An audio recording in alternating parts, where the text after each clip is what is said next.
दोस्तों मेरे पास में काफ़ी सारे लोगों का कमेंट आ रहा था जो बोल रहे थे कि सर पंजाब नेशनल बैंक के एसएफ सेविंग्स अकाउंट्स के ऊपर एक डिटेल्स में वीडियो लेकर के आइए। तो बेसिकली आज का ये पूरा वीडियो इसी के ऊपर होने वाला है। आज के इस वीडियो में हम Punjab national bank SF savings accounts के बारे में बिल्कुल डिटेल्स में बात करने वाले हैं कि ये किस तरीके का सेविंग्स अकाउंट्स है, क्या आपको इस सेविंग्स अकाउंट्स को ओपन करवाना चाहिए या फिर पीएनबी का कोई और सेविंग्स अकाउंट सेलेक्ट करना चाहिए।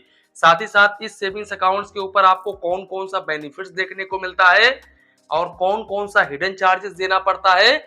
इसके अलावा पंजाब नेशनल बैंक के कर्मचारियों का व्यवहार आपके प्रति किस तरीके का होता है, इनका मोबाइल बैंकिंग वगैरह कैसा होता है, सब कुछ हम बिल्कुल पॉइंट टू पॉइंट डिस्कशन करेंगे। तो वीडियो को बिल्कुल भी स्किप मत करिएगा। वीडियो स्टार्ट करते हैं। दोस्तों जैसा कि आपको पता है कि Punjab national bank government sector का बैंक है। इसके अलावा सभी बैंकों की तरह ये भी बैंक DICGC से इंश्योर होता है। यहाँ पर आपका 5 लाख रुपए तक का अमाउंट बिल्कुल सुरक्षित होता है। साथ ही साथ इस बैंक में आपको मोबाइल बैंकिंग और इंटरनेट बैंकिंग का भी फैसिलिटीज वगैरह देखने को मिल जाता है। हालांकि इनका मोबाइल बैंकिंग एप्लीकेशंस इतना कोई खास नहीं होता है।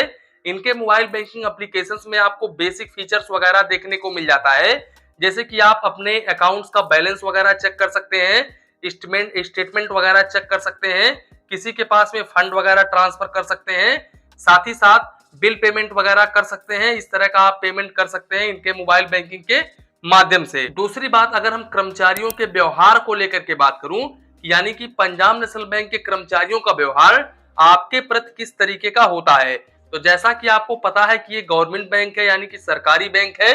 तो भाई यहाँ पर आपको प्राइवेट बैंकों के जैसा अनुभव बिल्कुल भी देखने को नहीं मिलेगा। हालांकि किसी किसी ब्रांच में आपको अच्छे कर्मचारी भी देखने को मिल जाएंगे और किसी किसी ब्रांच में भाई ऐसे ऐसे कर्मचारी आपको मिलेंगे ना कि आप कोई भी काम वगैरह करवाने के लिए जाओगे तो अगर जो काम आपका 10 मिनट में हो जाना चाहिए उसी काम को 2-2 दिन तक 3-3 दिन तक ये लोग दौड़ाते हैं। तो किसी किसी ब्रांच में कुछ इस तरीके के कर्मचारी आपको देखने को मिल जाते हैं। अब दोस्तों हम आते हैं Punjab national bank SF savings accounts के ऊपर।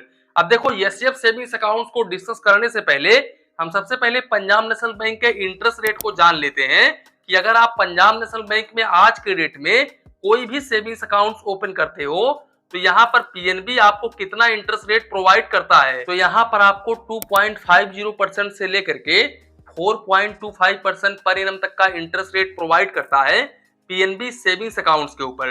दूसरी बात, अगर हम एफडी बेस्ट एफडी प्लान को लेकर के बात करें, यानी कि पंजाब नेशनल बैंक में बेस्ट एफडी प्लान कौन सा है, तो यहाँ पर अगर आप 444 दिनों का अपना एफडी ओपन करवाते हो तो फिर इस केस में Punjab national bank 6.60% per annum का इंटरेस्ट रेट प्रोवाइड करता है। और अगर आप सीनियर सिटीजन हैं तो फिर इस केस में आपको 7.10% पर एनम का इंटरेस्ट रेट प्रोवाइड करता है। अब हम आते हैं एसएफ सेविंग्स अकाउंट्स के ऊपर। तो सबसे पहले अगर हम एलिजिबिलिटी क्राइटेरिया को लेकर के बात करें तो देखो भाई यहाँ पर आपका 18 ईयर्स प्लस होना जरूरी है। इंडिविजुअल्स इस अकाउंट्स को ओपन करवा सकते हैं। डॉक्यूमेंट्स में आधार कार्ड, पैन कार्ड की आवश्यकता होगी।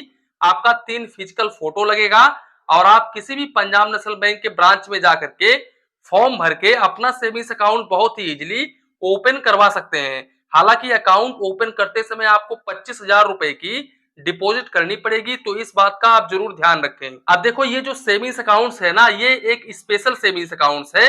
इस सेविंग्स अकाउंट्स के अंतर्गत आपके अकाउंट में जैसे ही बैलेंस 50,000 रुपए से अधिक होता है तो यहाँ पर आपका स्वीप आउट हो जाता है।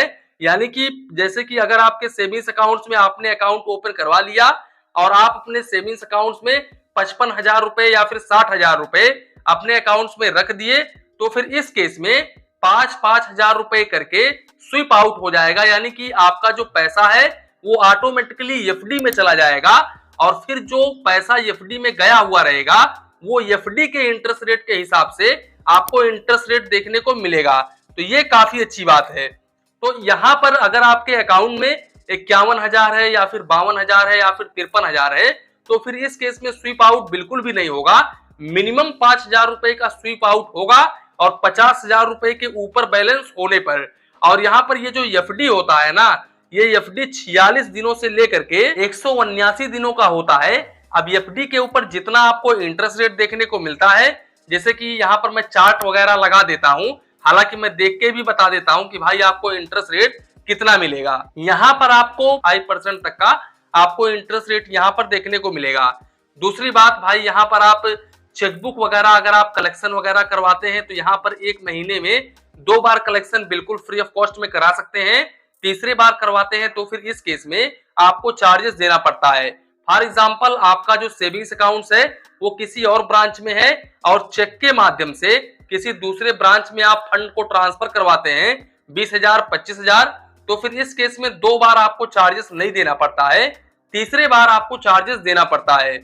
इसके अलावा इस अकाउंट्स के ऊपर आप एटीएम कार्ड वगैरह ले सकते हैं, जो भी डेबिट कार्ड चाहे वो डेबिट कार्ड ले सकते हैं।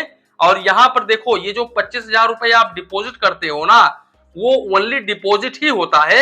आपको यहाँ पर क्वार्टरली एवरेज बैलेंस बिल्कुल भी मेंटेन करके नहीं चलना पड़ता है और ना ही तो आपको मिनिमम बैलेंस के ऊपर चार्जेस देना पड़ता है। इसके अलावा इस अकाउंट्स के ऊपर अगर हम एसएमएस अलर्ट को लेकर के बात करें, चेकबुक को लेकर के बात करें, तो भाई यहाँ पर रेगुलर सेविंग्स अकाउंट के जैसा ही है।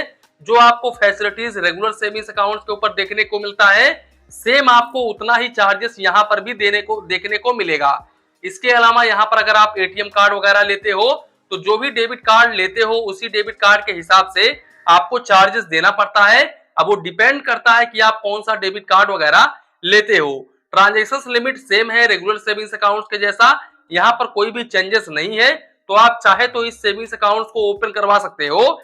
इस सेविंग्स अकाउंट का सबसे बड़ा प्लस पॉइंट ही यही है कि भाई इस अकाउंट में आपको ज्यादा बैलेंस रखना पड़ेगा, और अगर आप ज्यादा बैलेंस रखोगे तो फिर इस केस में आपका जो पैसा है वो ऑटोमेटिकली एफडी में चला जाएगा और फिर आपको एफडी के हिसाब से इंटरेस्ट रेट मिलेगा। मेन इसका जो फोकस है वो इसी के ऊपर है और इसीलिए ये सेविंग्स अकाउंट डिजाइन किया गया है। तो कुल मिलाकर के ये था पंजाब नेशनल बैंक का एसएफ सेविंग्स अकाउंट्स।